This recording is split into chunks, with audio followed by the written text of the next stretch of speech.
Who is she? What is she? I don't know whether to open fire or fall in love. You poor guys. Always confusing your pistols with your privates. Don't hurt us, lady. Our take-home's less than 300. You're overpaid. Hit the road. Don't really care for chasing women, never was keen on booze. Don't take cocaine or Mary Jane, no, I get drunk on booze. That's B-O-O-S, not Z-E's before. We get it. Because you've got to love to be hated, find the good in being bad. Oh, the crowd is full of gentlemen, but they've paid to see the cad. Yes, it's a hoot, a kick, a gas, when you're the villain of the show. Once you wear black, you'll never go back. It's a high to be loathed. What's nailing my megalomaniacal generals? Welcome to Geek Salad episode 216, Doom Toots As He Pleases, Part 2. The podcast where we're going to talk about the worst villains and antagonists in comic book movies. Well, no, we're talking about the best villains. Well, yes, the worst, meaning that they're reprehensible. They're just the worst. Pieces of shit. They're much more memorable. Yes. But I do, before we begin, let's get some introductions. I'm Andy. I'm Mike. I'm Joe. I'm Catherine. And we are going to continue our list of the top 20 greatest comic book movie villains. But before we begin, I got a question for you guys. How do you guys feel about amateur clown magicians? You said clown, I'm out. Okay, there you go. So before we finish with our top 10, let's go back and recap 20 through 11. So I'll kick us off here with number 20, Ronan the Accuser from Guardians of the Galaxy and Captain Marvel. Mike? Grandmaster from Thor Ragnarok. Joker, Jack Nicholson from Batman 1989. Joker as performed by Mark Hamill in Batman Mask of the Phantasm and everything else.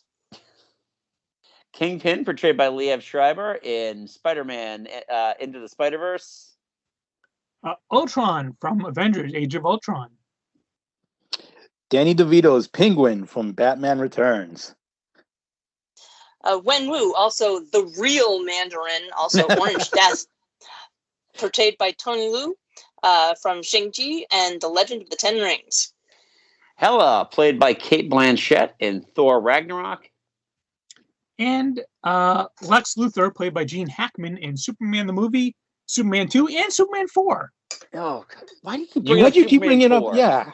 Because he played it in Superman 4. I'm not saying the facts. You're being accurate. All right. Well, now you technically correct is most correct.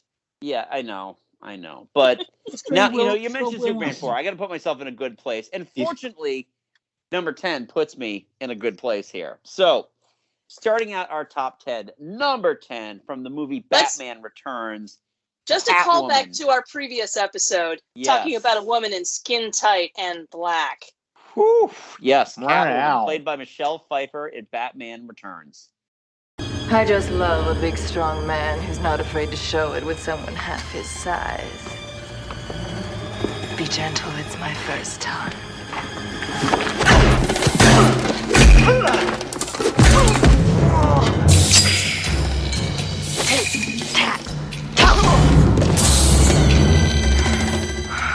Thanks. You make it so easy, don't you? Always waiting for some bad man to save you. I am Catwoman. Hear me roar. And Andy, you were pointing out that Cate Blanchett's a few years older than you. Yep. Michelle Pfeiffer is 10 years younger than my mother. Wow.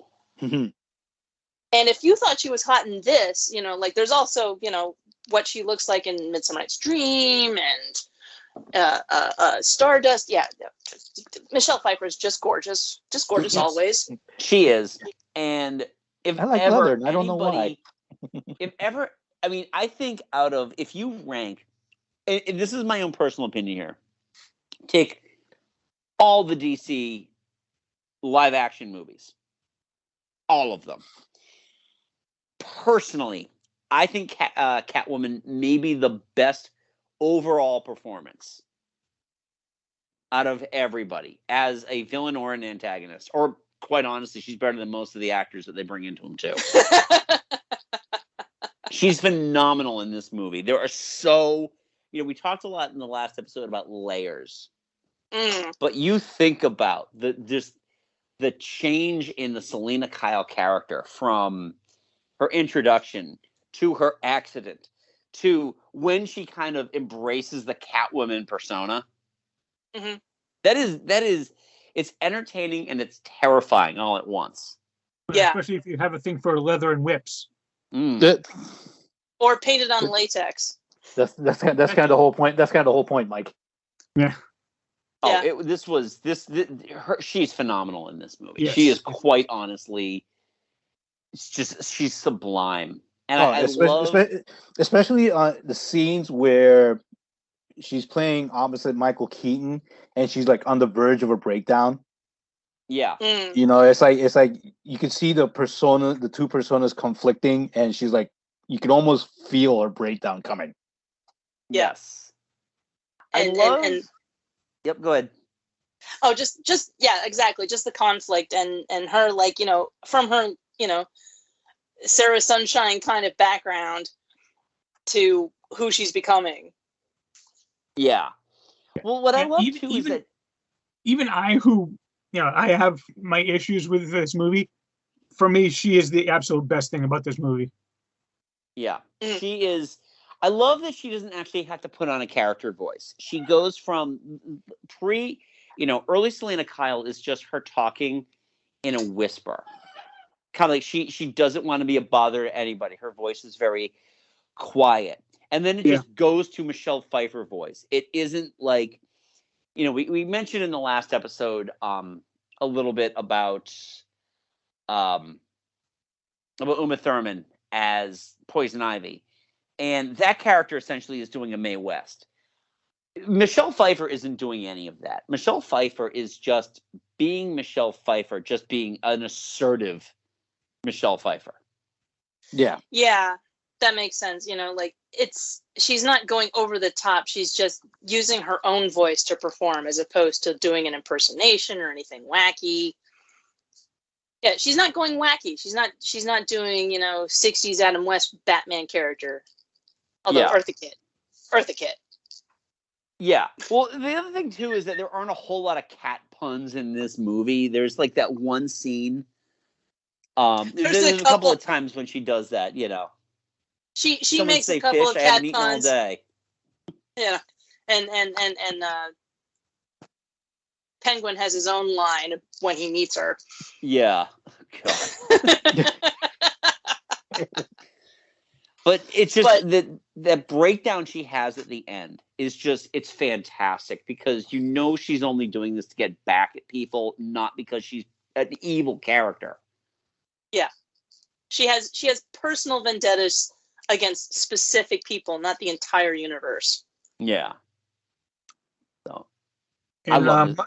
And much like how Mr. Freeze in the cartoons changed Mr. Freeze in the comics, I think this Selena Kyle really changed the way that she was viewed in the comics as well, because after this, she really became much more sympathetic in the comics as well. Yeah. Yeah, they made her more of, she had reasons for why she was committing crimes. The overall look stayed this way for a while, I think until maybe it was the Long Halloween. No, when they added the goggles to her outfit. But it's the same basic outfit. It still applies. Yeah. Mm-hmm. Yeah, that outfit became very iconic. Yes, exactly. Well, I remember Halloween 1992. This was a big drag queen costume. Oh, I'm sure. Not just a drag queen costume. I have the pattern. I still own the pattern. Nice. She was vacuum sealed into this costume, and well, it was made out of latex. Of course, I read up on this. And so like they went through at least 17 versions of the outfit because it kept tearing because they had to keep it so thin to make it so pretty, as opposed to, you know, the raincoat that she's supposed to have made it out of. Right. I also like the fact that, you know, she doesn't have Bruce Wayne's money, so she has the one outfit and it starts falling apart over the course of the movie. I love that. That is a great little thing to notice, is that it's tearing apart or she's having to stitch it back together. Yep. And also, when she is off to go, you know, help the Penguin kidnap the Snow Princess, you know, they both have to go their separate way, the Ice Queens, yes. And Batman, you know, Bruce Wayne goes down and he's got like his locker of suits and weapons and everything. And she's trying to get changed while she's driving in her shitty little car. She's driving a Beetle, an old Beetle, while he's got like, you know, he's picking which one of his identical suits. It's and the music changes between the two sequences are seamless and perfect. Yep. Oh, you want to talk about another great character beat in this movie is her music. Danny Elfman did such a great job utilizing the strings. They're like the crazy fiddle strings, but they work so well for that character. It's like they put a lot of love into this character, and it shows from every angle of this movie. Yeah. So. And it's also like the other thing, and I've said it before, is that this movie has 3 villains and it doesn't suffer from too much villain. Yep. Yeah. Like a lot of later movies could learn from this. Yeah. But they learned the wrong lesson. They're like, more villains is more better. And it's like, yeah, but you explain Penguin's backstory with a dumb show at the very beginning. Yep. We get you know, Selina's story in the first act, and then Max Schreck. We all know Max Schreck. We don't need his backstory. We know who he is. Exactly. But and that's the thing too, especially when you look at movies like an Amazing Spider-Man 2 that had a ton of villains, and no one learned the lessons from anything that came after Batman Returns. Yeah. Right. You know, including the Joel Schumacher movies. Yes. 2, 3 villains. Yeah, sure. Bane's a villain, right? Hulk smash. Oh, sorry. Bane smash. All right, let's move on to number 9 here. And I know Mike's going to probably have some words about this one. Terence Stamp as General Zod in Superman. I'm going to say Superman 2. I know he made his appearance in Superman the movie, but he's primarily going to be judged for Superman 2. You are the one they call president? I am. I see you are practiced in worshipping things that fly. Good.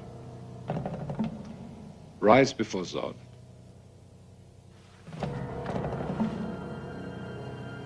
No. Kneel before Zod.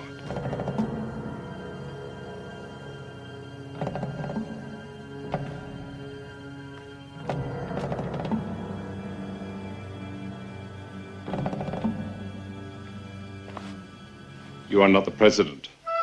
No one who leads so many could possibly kneel so quickly. I'm the man they're protecting. I'm the president. I'll kneel before you if it will save lives. It will. Starting with your own. Yeah, he wasn't the villain of Superman 1. Yeah, he was in it for what? 5-10 minutes tops? 5-10 minutes. He was guilty. Guilty.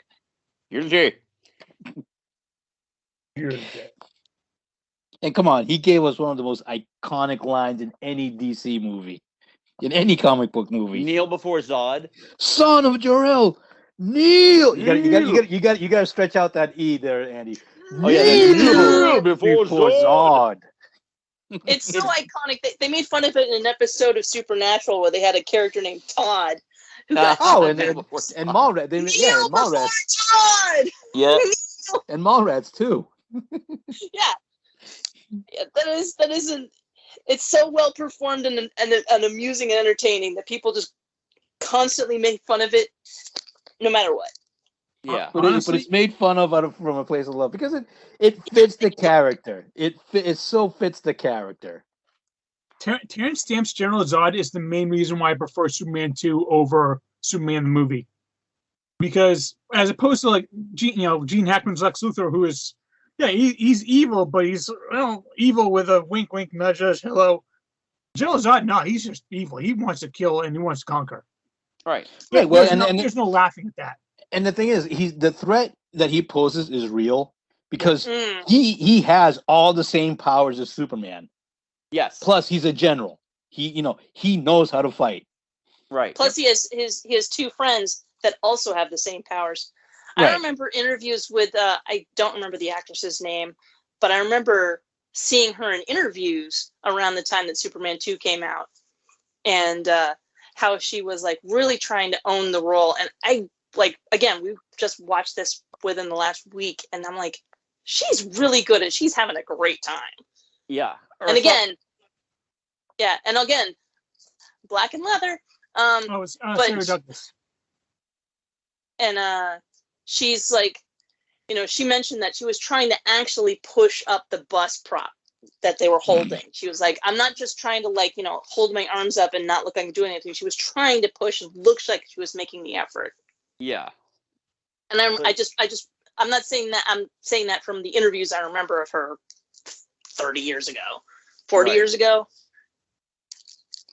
But Zod is, I think Zod is a great villain, to everyone's point, because he is Superman's equal in every way. In fact, he may be superior because he knows how to fight.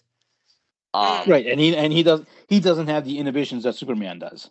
Right. Which is something they really played up well in the movie when, well, I forgot her name, but she's like, maybe they're his pets. Look how he cares for them. It's like, yes. Which is not which again, it's Superman's primary weakness is that he cares. So there's certain things he will not do. Right. Whereas Zod does not have those inhibitions.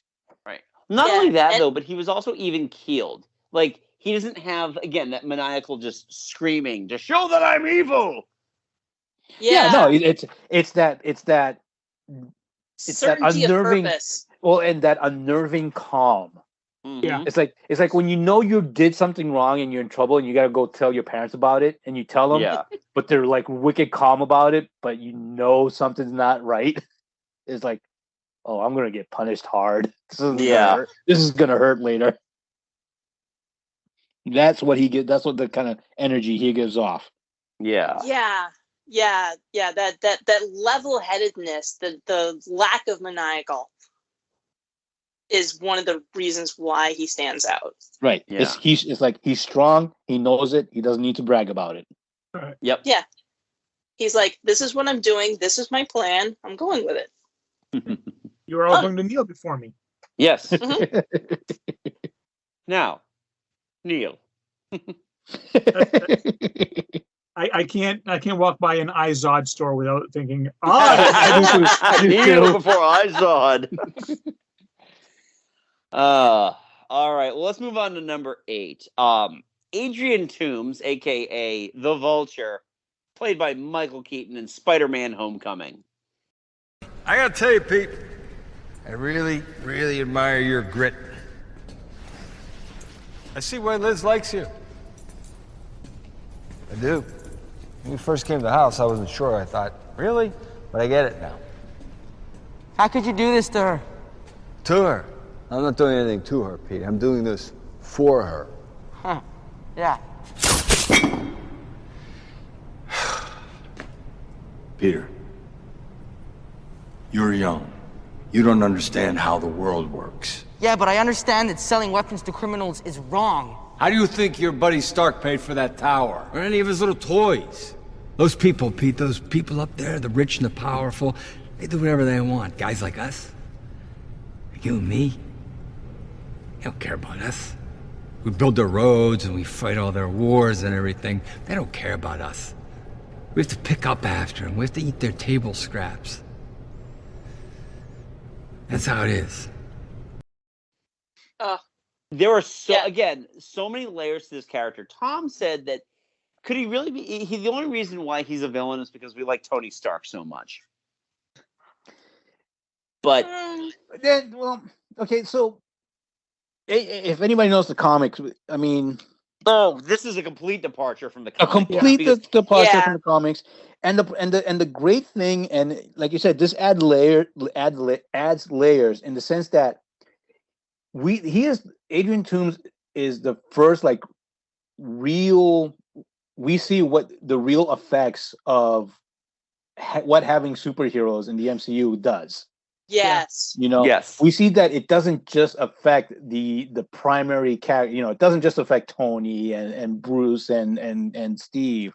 It affects the real people on the ground. You know, so if you're not watching, if you're entrance.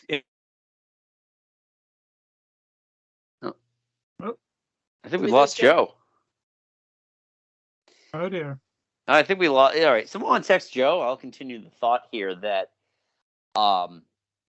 yeah, he's one of those characters that is like you can understand where he's coming from. He's just trying to support his family, and while it's not the most ethical way of doing so, you know, he is essentially an arms dealer. You can understand. He gets there though. That's the thing, is that he was originally just a construction guy, and then he was like, he gets shut down. He was like, okay, this is the only way I can make money, and then the money becomes too good. It's kind of Breaking Bad, but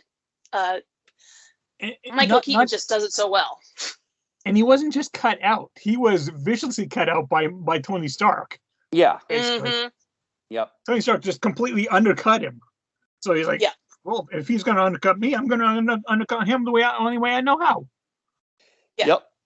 And the thing, like the key moment, the brilliance of this, and a lot of this has to do with the way it was shot, was the reveal. Oh God, yes. Oh God, yeah. That he was the dad. Yeah, that was genius. Like when I saw the Christopher Nolan Batman Rises. What was the third one's name? Dark Knight Rises. Dark Knight Rises. I'm like, it was a good movie. I enjoyed it. I don't often try to predict movies. I just sit there and passively accept it. And I could predict that movie for beat. I enjoyed it, but I'm like, okay, so this is coming soon. This is coming soon. This is coming soon. Whatever. I did not see that coming. Yeah. Yeah. It was a very well done reveal. But for me, the real key scene, though, and this is primarily on Michael Keaton's just terrific acting in the car when he's starting to piece everything together. You can just see all the pieces falling into place in his mind, and it's brilliant. Both of them, watching both of their faces, him and Tom Holland. Yeah. As they come to terms with, oh, this is what we are. It's like Michelle Pfeiffer going, do we have to fight now? Yeah. It's so good. And once he sends Jane out to the dad so he can have the dad talk. Mm-hmm. And I don't think he blinks. And he has the gun. He's got the gun, yeah. But I don't think he blinks once when he's looking at Peter. And that whole, go have fun, be a courteous date. But if you tell anyone, I will kill you and everything and everyone that you love. It was, oh man, it was insane. And Joe dropped out. His computer died. So we might be going on without him, which sucks. But hopefully he can come back. We'll keep it open for him. Boot up and he says he probably won't be coming back. Yeah. Oh damn. Oh, we will have to represent. We will represent on this one. So, all right. Well, let's move on to number 7. Another Spider-Man villain, Dr. Otto Octavius, or Dr. Octopus, played by Alfred Molina in Spider-Man 2. Peter Parker.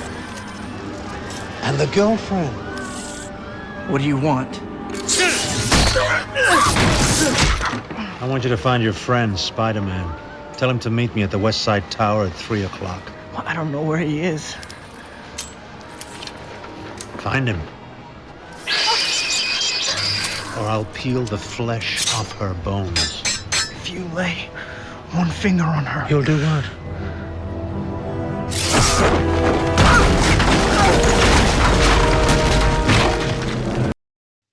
surprised he's this low. I am too. I am very surprised. You know what? I think this was the first truly great comic book villain. Yeah. Oh, what got me about him, and I remember Autumn and I were going to go see this in the theater. I saw this, and when they introduce Otto and his wife, and they start talking about how they were courting and how they met, and I'm like, God damn it, you're going to do this to me. You're going to make me care about him. And it was brilliant because when you look at Spider-Man 1, it was like, okay, Willem Dafoe's character. Willem Dafoe. It was like, yeah, there was always that tinge of evil. But with Octavius, he was a good person. Yes. Very bad things happened to him. Yeah. And he succumbed to the voices in the arms. The arms were talking to him. Yeah. Yep. Yeah. And then, at the end when he's like, no, now you listen to me. Yeah. I will die a monster. Yeah. His performance is amazing. Yeah. Yeah. And again, it's also a subdued performance, and I like that. I like when they're not just, screaming, I'm evil. Yeah. There isn't one point in this movie where he is, he doesn't monologue. He doesn't have that type of moment. He again very even keeled. He is doing things so he can see his life's work to fruition. Mm-hmm. And even probably the most traumatic part of it, like when when they try to remove the arms and they go nuts in the operating room. Yeah, he's completely unconscious for the entire time. That is, and then when he when he gets out and he realizes what's happening, he's not really upset. Yeah. But they did enjoy their Sam Raimi snap zooms in that sequence. Oh, they did. Yes, they did. Yes, that was but brilliantly done. The thing is also with this character is that the comic book Doc Ock, at least classic Doc Ock, is kind of like he's one of those dumb characters. Spider-Man's got a handful of truly great villains, and then there's rogues gallery of old men and fat dudes. And Octavius is the fat dude. Vulture is the old man. Yeah. So to do this, to make him, and the beauty is too, is that Alfred Molina, I don't think got into shape for this role at all. He was just like, yeah, fine, I'm just gonna go. I'm gonna do the movie.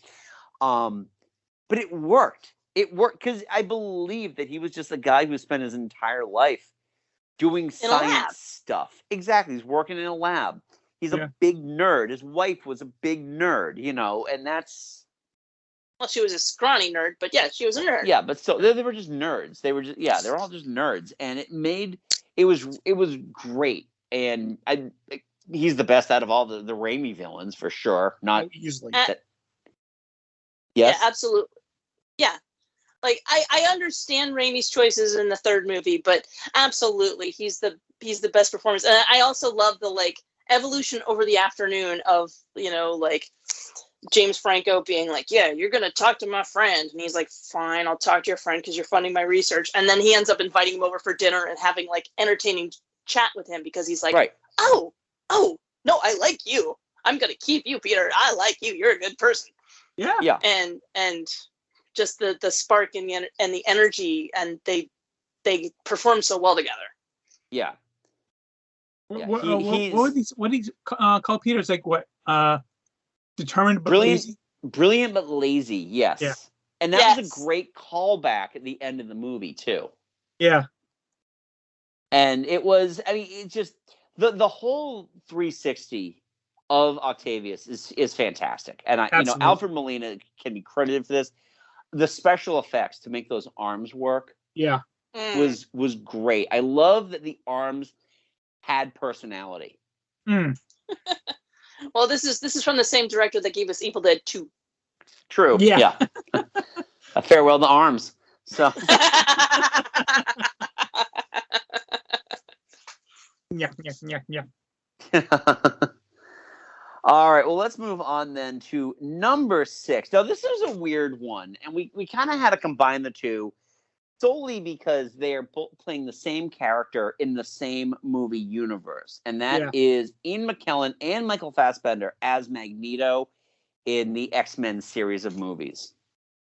Angel, Azazel, Emma, Banshee. Mutant brothers and sisters, all dead. Countless others experimented on, butchered. Eric, where were you, Charles? We were supposed to protect them. Where were you when your own people needed you? Hiding. You and Hank, pretending to be something you're not. Eric. You abandoned us all.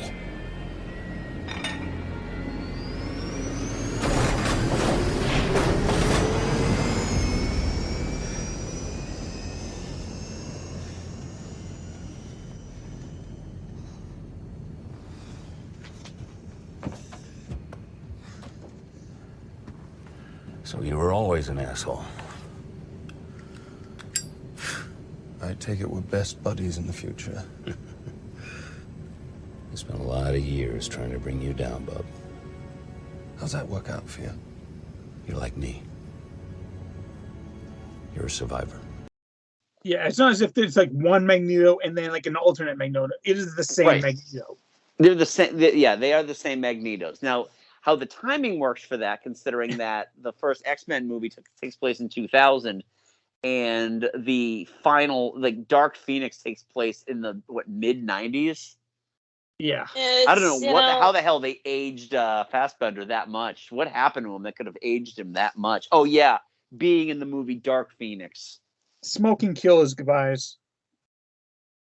It's it's just how they're doing that, and I prefer Ian McKellen, but of course where I latched on to Magneto plays a part in that. Okay. I like Ian McKellen a lot.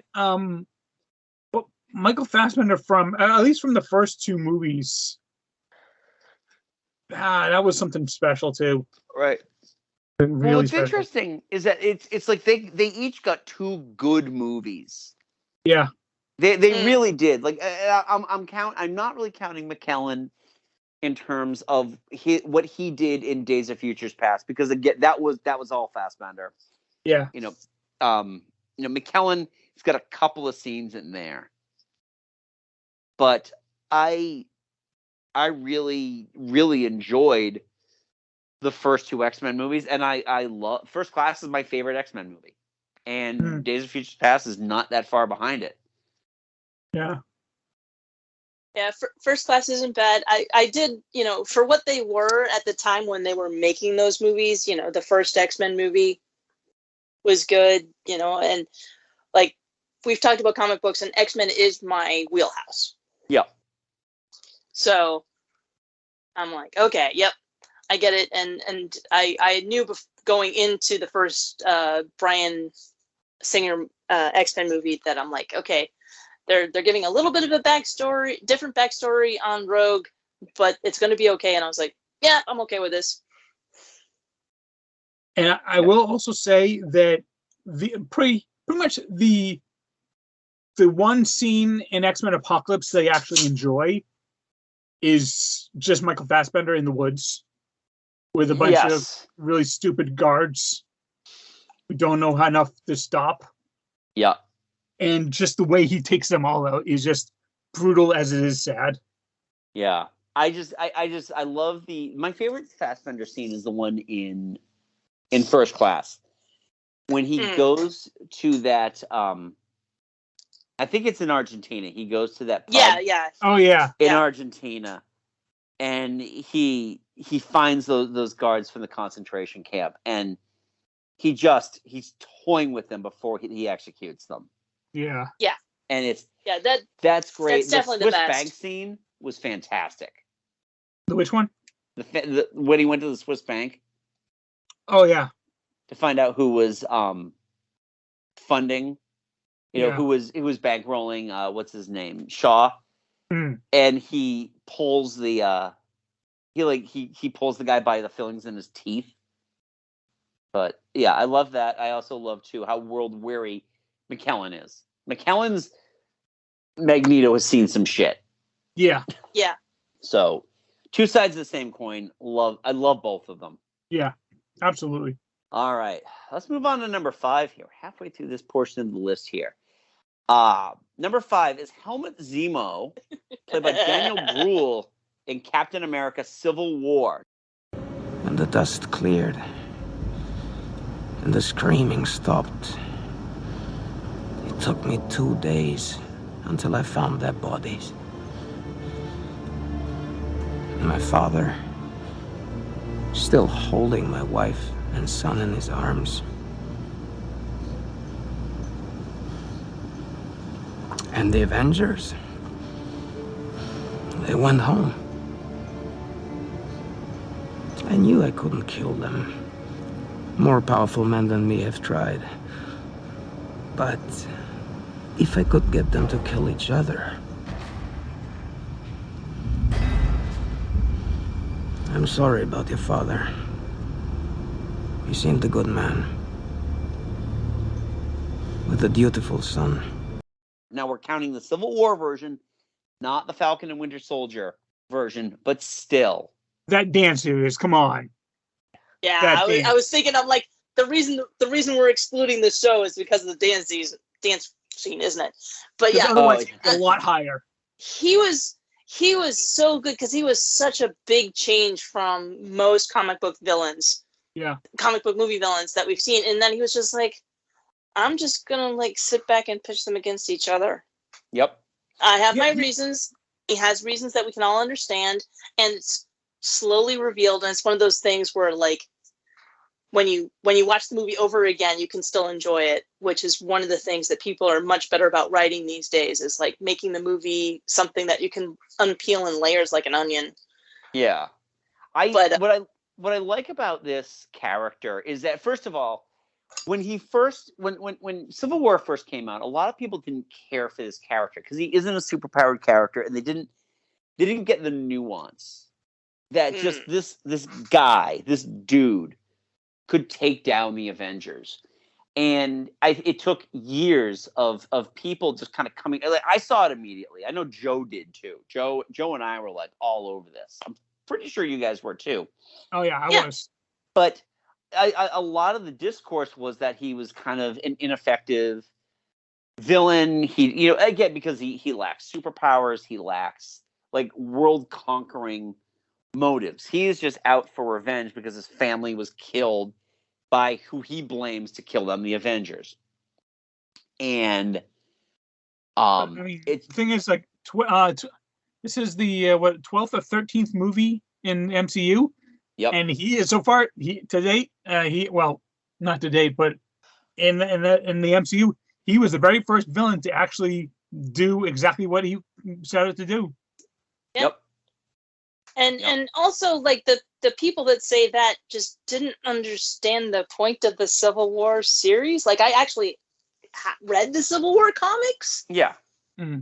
And the point was to pitch people against each other. Now they had to do it. They had to spin it differently in the MCU than they did in the comic books, but they did it very effectively. Yeah. Oh, I agree, because there is you can't be completely comics accurate when you're translating it to a film, and that also extends to Zemo. The fact that they brought Zemo in, considering that he's a Captain America villain, he's the son of the other Baron Zemo, who is responsible for Bucky's death. I thought they did a fantastic job translating the character. I think Daniel Bruhl has got this amazing villainous chemistry to him. I love him because he's got a face that you want to punch. Well, the thing is that he gives me like that Tobey Maguire Topher Grace energy, like in his looks, but he's playing it evil and very well. Yeah, I just like that he doesn't. He's effective when he's cruel and like when he needs to be, but he prefers not to be. Like when he's torturing that guy in the beginning to get the book of codes. Yeah. Yeah, he's just give me the book and this is all over. But the guy's just being all stubborn. So I was like, all right, fine, whatever. I didn't want to, but I will. Yep. Yeah, I have a job and I know how to do this. And he's following a book. He's like, okay, I torture you this much, and you didn't give me what I wanted, so I'm going to torture you this much. And yeah.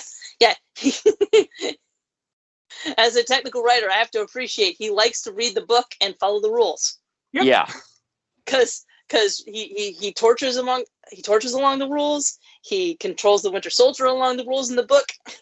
He read the manual. Thank you very much. And they all think he's going to release all these super soldiers. He doesn't want more super soldiers. That's what got him into the problem in the first place. No, he's done with it. Yeah.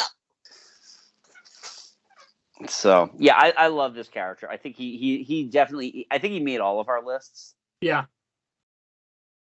So all right, let's move on to number 4. Eric Killmonger, Michael B. Jordan from the Black Panther. Tell me about this one. Also from Benin, 7th century. Fula tribe, I believe.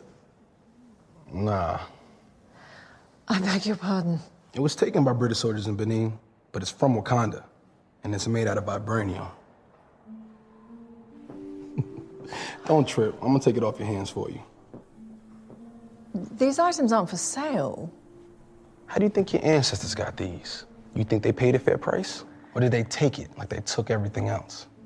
So I'm going to have to ask you to leave. You got all this security in here watching me ever since I walked in, but you ain't checking for what you put in your body. All right, mate. Let's have it. Come on, mate. Time. I think she might not be feeling too good.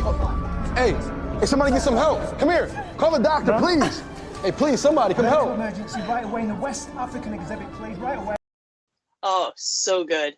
Talk about a villain that you completely understand. Yeah, this character was the first one in the MCU to get serious Oscar talk. It didn't happen, but he is so good in this. He steals every scene that he is in. You just want to. And it's almost like you're almost okay if he succeeds. You know? Yeah, he's the Malcolm X versus Martin Luther King Jr. Yep. And I love that he just wants to take what is his, and he's willing to fight for what he believes. To the extreme that he would go to. It absolutely is masterclass in acting for him. This is just so good. And I love too the various like personas that he can put on. Like he can be that cold-blooded killer, but then when he introduces himself to the Wakandan real family, like, "Hi, Auntie." Yeah, he turns it. Yeah, I think that's great. His stuff before we quite completely understood what he was about, I thought that was really great too. This scene in the museum when he's discussing how the relics are from Wakanda and they weren't bought, they were stolen. And it's so good to get to understand where this character is coming from so early on in the movie and not fully knowing the character. It's so real. It is so real and so true, and it's so meaningful. From what I can understand, from what I have learned, and what I can, in my limited way, understand about the Black experience, it's real and wonderful. Yeah. Even his death scene. Is great. It's like, just bury me at sea, like my ancestors. God, it's that. Yeah. You feel so bad. Yeah. They knew it was better to die in the water than to live as a slave. Yep. And he, again, like I look at this list of all of these villains, and not one of them is that screaming maniac. Well, I look at this top 10, and no one is doing that. Top 10. Okay, Top the 10, top yeah, 10, sure. Exactly. Oh, that it happens. It happens in the back end. But no, he's really good. Because I don't truly believe that he is evil in the sense that we would cast villains as being evil. He's got a compromised morality. Yeah. Questionable morality. Some might even say I wouldn't go that route. But he's a very interesting character. I love the backstory, and if you haven't, I personally think that his What If is the best one in the series. That one was really. Oh, that one was a lot. Yeah, I'm not sure how far up you are, Mike. If you've caught his episode I'm not there. Yet. Okay, then we will discuss no further. No, I appreciate it. Yeah, no, I've watched all of What If, and his story arc plays out quite interesting. Yeah. So, all right. Well, let's move on then, because it's getting late. We got 3 more to go here. And there's not enough that can be said about Killmonger. Yeah, so. no, fantastic villain. Fantastic Absolutely. villain. So let's talk a little bit about number 3, which I am shocked is actually at number 3, but maybe not. Looking at 1 and 2, it's kind of hard to say which one would be best. Yep. Heath Ledger as the Joker in The Dark Knight. Those mob fools want you gone so they can get back to the way things were. But I know the truth. There's no going back. You've changed things. Forever. Then why do you want to kill me? I don't want to kill you. What would I do without you? Go back to ripping off mob dealers? No. You complete me. You're garbage. You kills for money. Don't talk like one of them. You're not. Even if you'd like to be. To them, you're just a freak. Like me. They need you right now. When they don't, they'll cast you out. Like a leper. See, their morals, their code. It's a bad joke. Dropped at the first sign of trouble. They're only as good as the world allows them to be. I'll show you. When the chips are down, these civilized people, they'll eat each other. See, I'm not a monster. I'm just ahead of the curve. This is a tough one for me because upon initial release, I think this character is great. Honestly, I think that this is still one of Heath Ledger's best performances. I haven't seen a whole lot of them, but what I've seen is stuff like The Patriot, and that's it's a pretty bad movie. Yeah, it is. I saw him in another really lousy movie. So yeah, I feel like his posthumous Oscar was definitely very he was gonna do so much better. Yeah. He is like when he is talking, he is still magnetic, and it's tough to take your eyes off of him. He's easily the best thing in The Dark Knight. Easily the best thing in The Dark Knight. But I feel like we're at that point now where if they had just left his Joker alone and hadn't brought another Joker in at any point in any other live action movie, I might have been okay. But it's like, okay, he was only good enough for this where we decided not to even attempt that again. And now we're gonna go to what's his name, shitty Joker from Suicide Squad, Jared Leto, who enjoyed getting method and abusing his coworkers. Yes, exactly. I believe sending used condoms was another thing that he liked to do. Yeah, sure. And dead rats. That was part of it. Yeah. I only heard about the used condoms, but yeah, no, he was like, I'm a method actor. It's like super. But it doesn't give you permission to be an asshole. Right. Don't be abusive. Yeah, I do appreciate that this Joker is more an agent of chaos than wanting to watch the world burn than just have him be that, maniacal clown that we've seen before. And I appreciate I really appreciate that. His whole speech about chasing I'm like a dog chasing, my tail. I wouldn't know what to do with it if I caught it.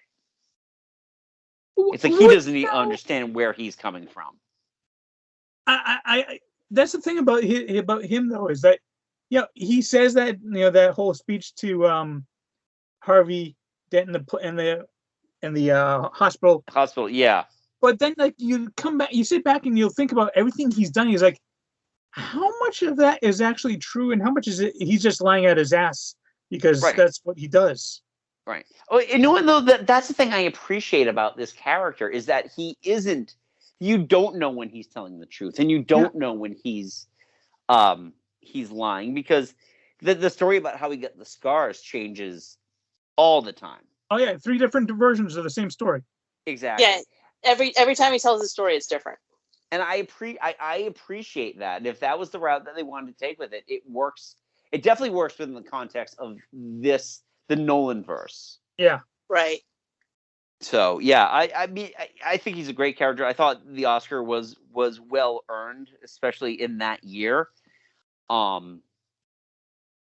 it's just one of those things. I find myself not wanting to go back to it as much as I used to. Like when this movie first came out on home video, I watched it all the time, and now I'm like, okay, I've seen it. If it's on, yeah, maybe I'll watch it. Maybe I'll at some point show it to the kids. But see, for me, I think The Dark Knight is a great film, and I think Heath Ledger's performance is absolutely fantastic. But it's not the most fun film I've ever seen. No, and that's the whole joke dark. about like the DC movies in general is that, remember back when blockbuster movies used to be fun, not where are the detonators? Why'd you say that name? Yeah. Yeah. Exactly. But all right, well, let's move on to something that was a lot of fun. Number 2. Tom Hiddleston this one hit number 2 and not number 1. It was it was tight. It was tight, but I can understand why. Loki from Tom Hiddleston, it just essentially in a bunch of Marvel movies. The books I sent, do they not interest you? Is that how I'm to while away eternity? Reading. I've done everything in my power to make you comfortable, Loki. Have you?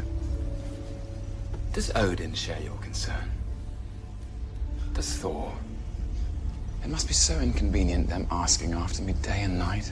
You know full well it was your actions that brought you here. My actions.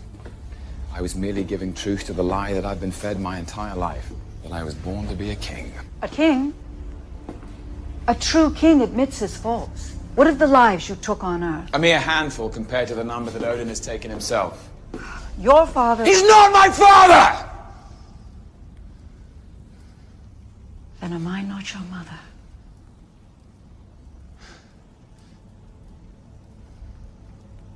You're not.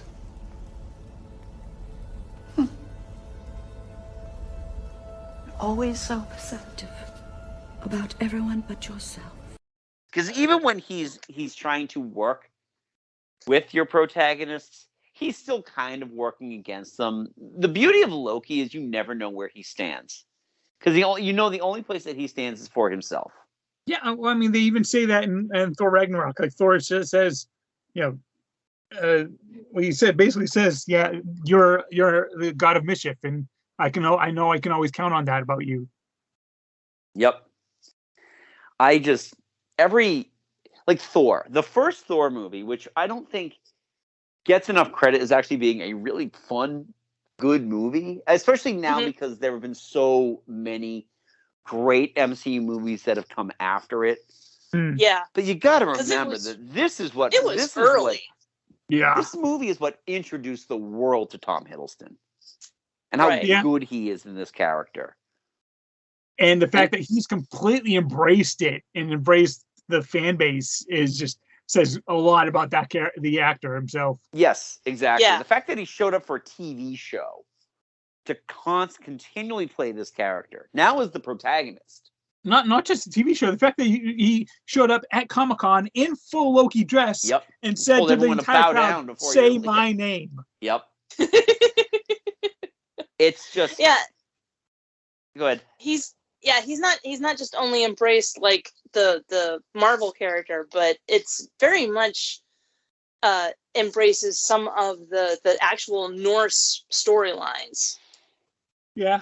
Yeah. Because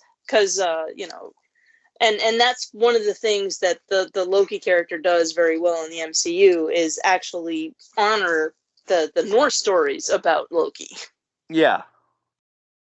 Where he's like, I'm on your side, or I'm not. I don't know. Depends on the day. What I like too about this character is that even though he is all powerful, he's a god. He's also a sniveling coward.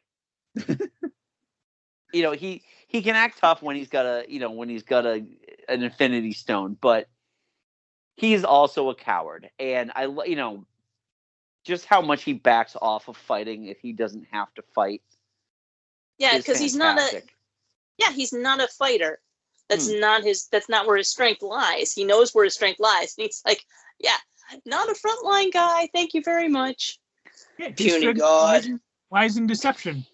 He wants to hide behind the scenes and make everybody fight for him. Yeah, I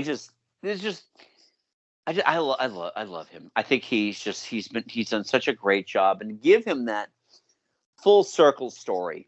Starting out as the villain and then dying the hero in Infinity War, only to get a second shot through the Loki series has just been great. It's been so satisfying because he's just so engaging on screen. And this is coming from a movie series that also introduced the world to Chris Hemsworth.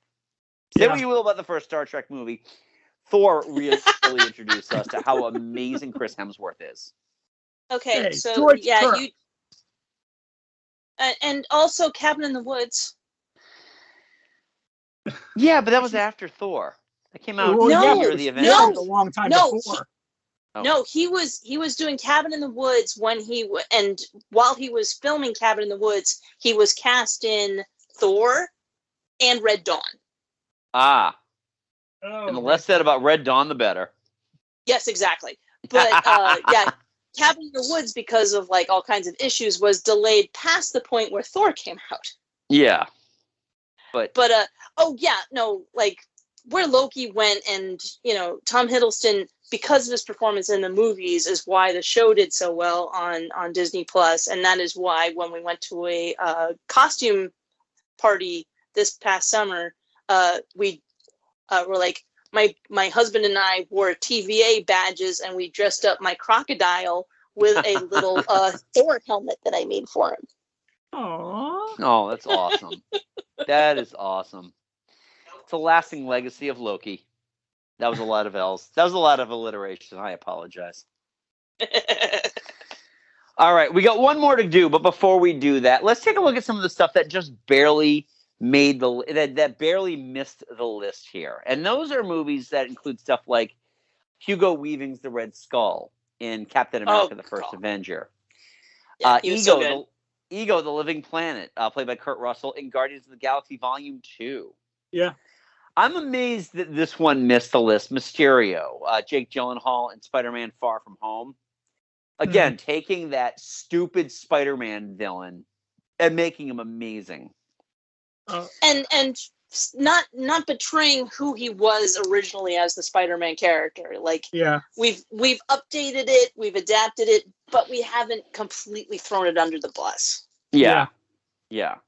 The scene where he's just doing the complete 360 allusion to Spider-Man was exactly what I wanted to see out of that movie. Yep. Mm-hmm. Oh, it was fantastic. It was absolutely fantastic. And then finally, on our honorable mentions, we have the Phantasm, played by Dana Delaney in Batman: Mask of the Phantasm. Yeah. Well, finally to you, I have one more. Oh, yeah, go ahead. What didn't make the list that you had on yours, Catherine? I would like to mention the Lochnar from Heavy Metal. Ah. The original Heavy Metal, because Heavy Metal was an illustrated magazine. Yep. And they had a full-length movie, and the Lochnar was what tied it all together, and it was just a scary, horrible villain that like went around and did terrible things, like either destroying people, raising zombies, twisting people's minds. It's very memorable to me. Well, that's great. Mike, did you have any that didn't make the list? No, I don't think so. I think all my picks made the list. Yeah, I'm running down my list as well.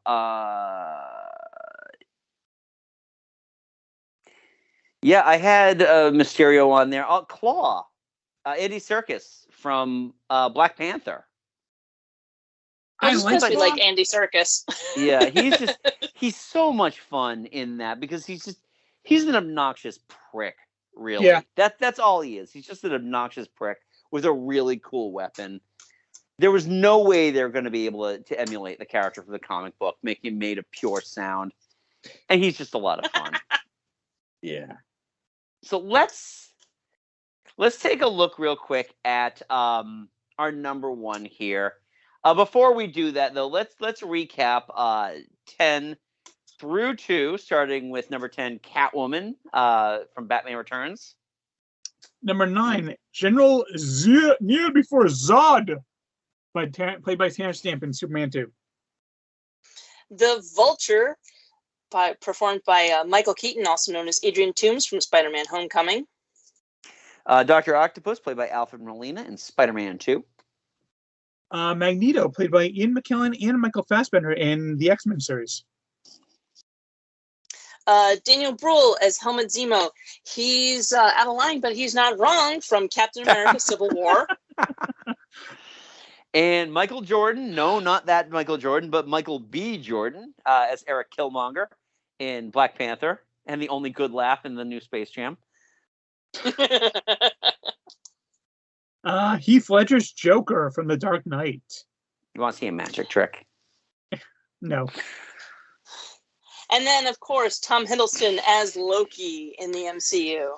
Awesome. And that brings us to our number one runaway. It really was a runaway. I think almost everybody had this on their list.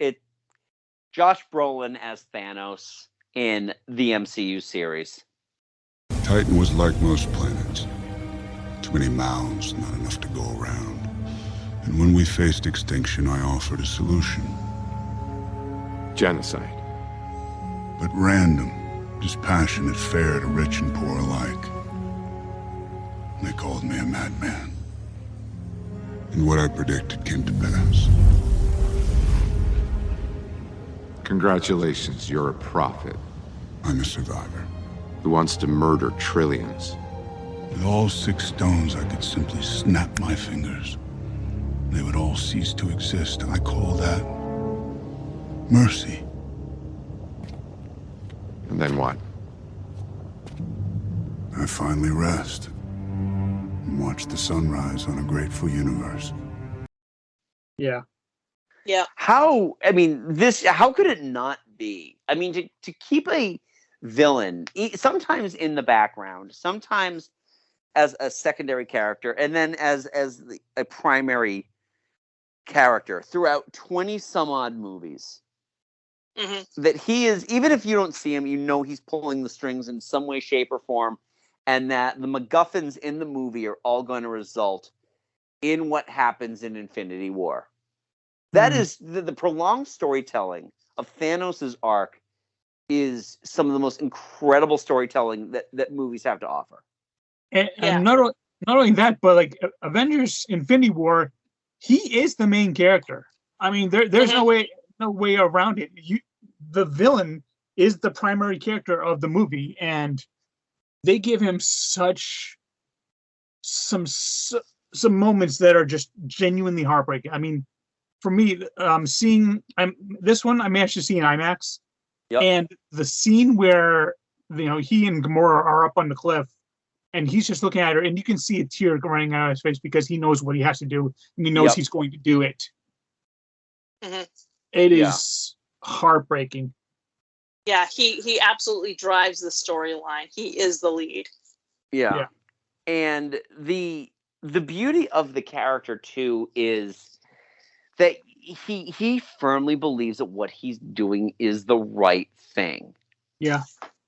It's he's a genocidal maniac, but hey, he's if the he Mad cure Titan. all the world's ill. Yeah, he is the Mad Titan, which I think that they did a good job at. Again, converting a comic book character who's essentially his entire reason for being was that he was in love with the physical embodiment of death. Yeah. And then, moving away from that and just having it be that single focus that he can bring balance to the universe simply by eliminating half of it. Yeah. Mm-hmm. And that moment he has with baby Gamora when he's, when they're killing half of her village and he's there to distract her. Her planet. It's her village, whatever. Yeah, well, that's where he was distracting her from at that point. But that he was just trying to distract her by showing her that blade. And again, it's all about balance. It's that you hold this on the tip of your finger. It's perfectly balanced the way things should be. And I also love the fact that he wanted it to be completely random. He didn't want this to be considered genocide. He just wanted balance. No one person above another one. Yeah, it's not like he picked a certain class or a certain group. He was just like half. Yeah. Right. And the fact too that he also he took no joy in it. This wasn't something he wanted to do. It's something he felt he had to do. Yeah. Because it was the Mad Titan. Yeah, again, he is the Mad Titan. But it's just it's a phenomenal take on a character that it's interesting because, and I've had this argument with many people, is that because the closest parallel that Thanos has is Darkseid in the DCEU. But because we were not only introduced to Thanos, but we got a whole, 20 movie story arc essentially culminating in Thanos' plan. You can't do Darkseid. You really can't. I mean, what they showed in the Snyder Cut was shit. It was, I get defeated by Ares, who get defeated by one of the Justice League. So what threat do I pose? I look like a PS3 character. And I just it's an interesting take, and I really truly love that Thanos is one of those characters that, I mean, even though he is the villain of the entire series, people understand where he's coming from. I mean, hell, my son just is going to be Thanos for Halloween this year. Nice. Yeah. No. Yeah, I have a T-shirt and I was wearing it. I wear it at work, and somebody saw it on the camera during a conference call, and she was like, "Really, Thanos for president in 2020?" And I'm like, pointed at the T-shirt, and I'm like, "He's the only candidate with the stones." And he's also smart enough that even with an axe in his chest, he still has to school the guy who just threw the axe, saying, "Dude, if you really wanted to get this over with, you should have gone for the head." Yep. Which I love in Endgame. What did you do? Went for the head. So I'm really happy that we got this list. I think this is a great representation. A lot of surprises on here, as I mentioned before, but the top three, really the top four, no surprise at all. Yeah, that's fair. So, hell, I'll give you the top five because Baron Zemo. Oh yeah, of course. Love Zemo. Helmut Zemo. So, and his dance moves. Yes. So yeah. So thank you. And as I mentioned before, this is our Halloween episode because lazy. So next month we don't have anything going on for holidays. So Mike, why don't you tell the good people at home what their what our next episode is going to be? Well, every now and then you watch a show, and as you watch it, you keep coming back to it, and like a bad relationship, they keep smacking you, and you're like, "Oh, it's got to get better, right?" And everyone's got a show like that, and they keep going back every episode, and it smacks you across the face, like, why do I keep watching this? Let's go to the next episode. So what are some of our favorite shows that we have no idea why we like it, but we do? Why are we doing these? Are the shows that we ask. Why are we doing this? Why are we doing this to ourselves? Yeah. While we continue watching and fast forwarding through the commercials. Yes. Yep. Or if you're just streaming them through whatever service that you're watching. So we'd love to hear what your thoughts are on that. If you've got any shows that you're just like, you're watching it for no good reason. Maybe you had to push yourself because you host a podcast and you're just trying to get through it. Who knows? Maybe I get the bid. What is that show and why is it The Walking Dead? Oh, God. Oh, God. Might have to bring that one up, even though I'm not watching that one anymore, because at some point, even the toughest of us has to tap. Yeah. No, I quit The Walking Dead a long time ago. But anyway, continue. Yeah. But anyway, so that's what we want to know. So let us know. You can we'll be putting that request out on our Twitter feed, which is at Geek Salad Radio. We can also put that out on our Facebook feed, which is Geek Salad Podcast. Don't forget, check out our full archive wherever you get your podcast from. And don't forget to check out our YouTube channel where you can get our retro reviews, audio feed of this show as long as we pass copyright mustard, and a whole bunch of other great goodies. So I don't think I'm forgetting anything. Am I, Mike, Catherine? Our store in TeePublic? Oh, yes, we do have a store in TeePublic, which is woefully out of date right now. But you can still go to TeePublic, support the show by ordering something. It is keyword Geek Salad Podcast. Yes. So, yes. Just lazy. That's really, I have no excuse. I'm just lazy. So that's a good excuse for me. Yeah. Okay. Awesome. Awesome. So anyway, thanks for listening. Until next time, I'm Andy. I'm Mike. I'm Catherine. Thanks, and Joe. That was Joe. Thank you, Joe. And go forth and Peter. We'll talk to you later. Bye-bye. Bye.